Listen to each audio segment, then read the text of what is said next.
नमस्कार दोस्तों, स्वागत है आपका हमारे यूट्यूब चैनल जरधारी क्लासेस में। दोस्तों, आज की वीडियो है वीकली करंट अफेयर 11 मई से 18 मई 2025। तो इस वीक की करंट अफेयर की वीडियो है। तो चलिए दोस्तों, आज की वीडियो शुरू करते हैं।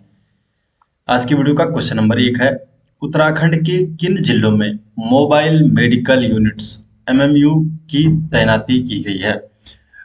तो मोबाइल मेडिकल यूनिट की तैनाती की गई है हरिद्वार, उधम सिंह नगर और टिहरी गढ़वाल में। बी ऑप्शन इसका सही जवाब है। डिटेल जान लेते हैं। तो उत्तराखंड के 3 जिलों में हरिद्वार में 2 यूनिट, उधम सिंह नगर में 2 यूनिट और टिहरी गढ़वाल में 1 यूनिट मोबाइल मेडिकल यूनिट्स की तैनाती की गई है। और ये पहल CSC common service centre academy के सहयोग से प्रारंभ की गई है। इसका उद्देश्य है दूर-दराज और पिछड़े क्षेत्रों में रहने वाले नागरिकों को निःशुल्क प्राथमिक स्वास्थ्य सेवाएं प्रदान करना। इस यूनिट का संचालन स्थानीय स्तर पर किया जाएगा, जिससे सेवा का लाभ अधिकतम लोगों तक पहुंच सके। और ये योजना स्वास्थ्य सेवा पहुंच बढ़ाने की दिशा में राज्य सरकार का सराहनीय प्रयास है। क्वेश्चन नंबर 2, तिरजुगी नारायण मंदिर जो हाल ही में ग्लोबल वेडिंग डेस्टिनेशन के रूप में उभर रहा है, उत्तराखंड के किस जिले में स्थित है? तो जो तिरजुगी नारायण मंदिर है, ये उत्तराखंड के रुद्रप्रयाग जिले में स्थित है और ये ग्लोबल वेडिंग डेस्टिनेशन के रूप में उभर रहा है।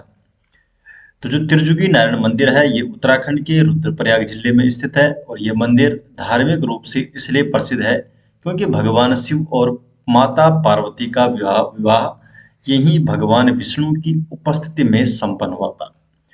मंदिर परिसर में स्थित पवित्र अग्निकुंड आज भी निरंतर जल रहा है और इसे विवाह का प्रतीक माना जाता है।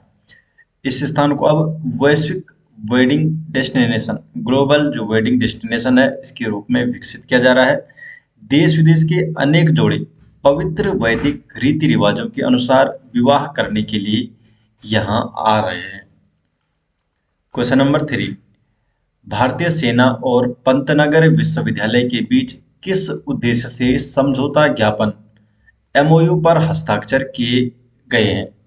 तो सही जवाब इसका मिलेट्स एवं उनसे बने उत्पादों को बढ़ावा देने के लिए, मिलेट्स जिसे श्री अन्न भी कहा जाता है, और इससे बने उत्पादों को बढ़ावा देने के लिए भारतीय सेना और पंतनगर विश्वविद्यालय के बीच एक समझौता ज्ञापन पर हस्ताक्षर किए गए हैं। तो भारतीय सेना और पंतनगर विश्वविद्यालय की समझौता ज्ञापन पर हस्ताक्षर किया गया है और यह समझौता मिलेट्स, श्री अन्न एवं उनसे बने पोषण युक्त और सुपाच्य उत्पादों के विकास को बढ़ावा देने हेतु किया गया है। श्री अन्न का मतलब होता है पारंपरिक पोषक अनाज जैसे बाजरा, कोदा और सांवा। ये समझौता विशेष रूप से सैनिकों के लिए मिलेट्स आधारित खाद्य उत्पादों के शोध, प्रशिक्षण एवं उत्पादन पर केंद्रित है।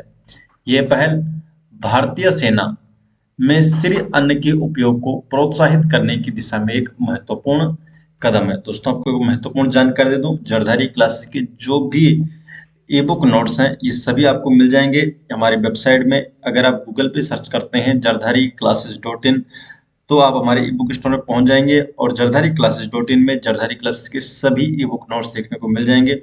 या आप डायरेक्टली डिस्क्रिप्शन में जाइए, वहां पर भी jardhari-classes.in का लिंक दिया गया है। यहाँ पर जरधारी क्लासेस के सभी करंट अफेयर, पिछले 2 से 3 सालों के करंट अफेयर दिए गए हैं। उत्तराखंड हिस्ट्री की ई बुक दी गई है, जियोग्राफी की ई बुक दी गई है, पिछले 13 सालों के पेपर, प्रीवियस ईयर पेपर की एक बुक बना रखी है जिसमें 100+ प्रीवियस ईयर पेपर दिए गए हैं। इसके अलावा जो भी नोट्स हैं वो आपको यहाँ पर देखने को मिल जाएंगे। नेक्स्ट क्वेश्चन की तरफ बढ़ते हैं। क्वेश्चन नंबर 4, पाकल दुल जल विद्युत परियोजना किस नदी की सहायक नदी पर स्थित है? तो जो पाकल दुल जल विद्युत परियोजना है, तो ये मरुसुधर मारुसुधर नदी की सहायक नदी पर स्थित है। डी ऑप्शन सही जवाब। तो सिंधु जल संधि के निलंबन के कुछ सप्ताह बाद ही भारत ने पाकल दुल जल विद्युत परियोजना की पावर ट्रांसमिशन लाइन को तेजी से मंजूरी दी है। पाकल दुल जल जो विद्युत जो परियोजना है, ये जम्मू कश्मीर के किश्तवाड़ जिले में स्थित है। और ये जो परियोजना है मारुसुधर नदी पर है, जो चेनाब नदी की सहायक नदी है। इसकी क्षमता है 1000 मेगावाट, 250 मेगावाट की चार ये परियोजनाएं हैं। क्वेश्चन नंबर 5, मई 2025 में संघ लोक सेवा आयोग यूकेपीएससी यूपीएससी का नया अध्यक्ष किसे नियुक्त किया गया है? तो जो संघ लोक सेवा आयोग है यूपीएससी का नया अध्यक्ष के रूप में डॉक्टर अजय कुमार को नियुक्त किया गया है। ये ऑप्शन सही जवाब। तो 14 मई 2025 को भारतीय राष्ट्रपति द्रौपदी मुर्मू ने पूर्व रक्षा सचिव डॉक्टर अजय कुमार को संघ लोक सेवा आयोग यूपीएससी का नया अध्यक्ष नियुक्त किया। वे प्रीति सूदन का स्थान लेंगे, जो यूपीएससी की दूसरी महिला अध्यक्ष थी। जो पहली महिला अध्यक्ष थी आर एम बाथू, 1992 से 1996 तक। डॉक्टर अजय कुमार 1985 बैच के केरल कैडर के आईएएस अधिकारी हैं और वे अक्टूबर 2022 में रक्षा सचिव के पद से सेवानिवृत्त हुए हैं। उनके कार्यकाल में भारत सरकार ने अग्निवीर योजना लागू की और चीफ ऑफ डिफेंस स्टाफ का पद स्थापित किया था। यूपीएससी अध्यक्ष का जो कार्यकाल होता है 6 वर्ष या 65 वर्ष की आयु जो पहले हो, राष्ट्रपति को इस्तीफा दे सकते हैं और कदाचार साबित होने पर सुप्रीम कोर्ट की रिपोर्ट के आधार पर राष्ट्रपति द्वारा इन्हें हटाया जा सकता है। यूपीएससी संघ लोक सेवा आयोग के बारे में जान लेते हैं। तो पहला जो लोक सेवा आयोग 1 अक्टूबर 1926 को स्थापित किया गया था और 1 अप्रैल 1937 से ये संघीय लोक सेवा आयोग बना और 26 जनवरी 1950 से यह संघ लोक सेवा आयोग यूपीएससी के रूप में अस्तित्व में आया और भारतीय संविधान के अनुच्छेद 378(1) के तहत यूपीएससी एक स्वतंत्र संवैधानिक निकाय है। पहले जो यूपीएससी अध्यक्ष थे आर एन बनर्जी, और इसमें एक अध्यक्ष और अन्य सदस्य होते हैं जिनकी संख्या राष्ट्रपति तय करते हैं। क्वेश्चन नंबर 6 है, भारत सरकार ने आयुर्वेद दिवस किस निश्चित तिथि को मनाने का निर्णय लिया है? तो अब इसकी तिथि बिल्कुल निश्चित हो गई है और ये तिथि हो गई है 23 सितंबर। सी ऑप्शन सही जवाब। तो 23 सितंबर को आयुर्वेद दिवस के रूप में मनाया जाएगा। भारत सरकार ने अब हर वर्ष 23 सितंबर को आयुर्वेद दिवस के रूप में मनाने का निर्णय लिया है। इससे पहले ये दिवस धनतेरस, धन्वंतरि जयंती के दिन मनाया जाता था और इसकी शुरुआत हुई वर्ष 2016 में नरेंद्र मोदी सरकार द्वारा। धन्वंतरि को आयुर्वेद का जनक और भगवान का चिकित्सक माना जाता है।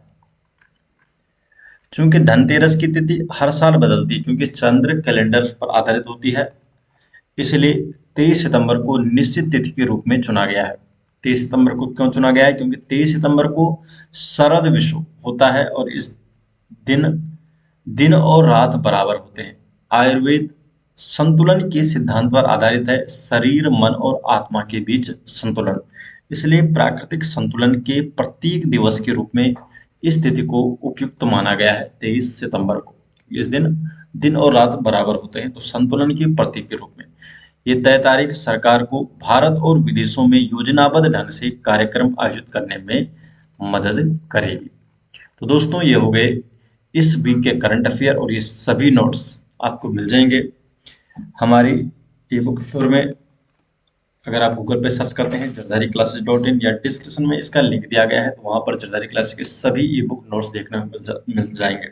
आप हमारे एप्लीकेशन को भी यूज कर सकते हैं। अगर आप प्ले स्टोर पे सर्च करते हैं उत्तराखंड जीके या जरदारी क्लासेस, तो फर्स्ट में आपको उत्तराखंड जनरल नॉलेज के नाम से एक एप्लीकेशन मिल जाएगा जिसमें जरदारी क्लासेस के सभी नोट्स आप फ्री ऑफ कॉस्ट वहाँ पर रीड कर सकते हैं। वहाँ पर डेली करंट अफेयर दिया जाता है और वीकली करंट अफेयर भी टाइम टू टाइम वहाँ पर अपडेट किया जाता है। तो मिलते हैं दोस्तों नेक्स्ट वीडियो के साथ, तब तक के लिए आपका बहुत बहुत धन्यवाद।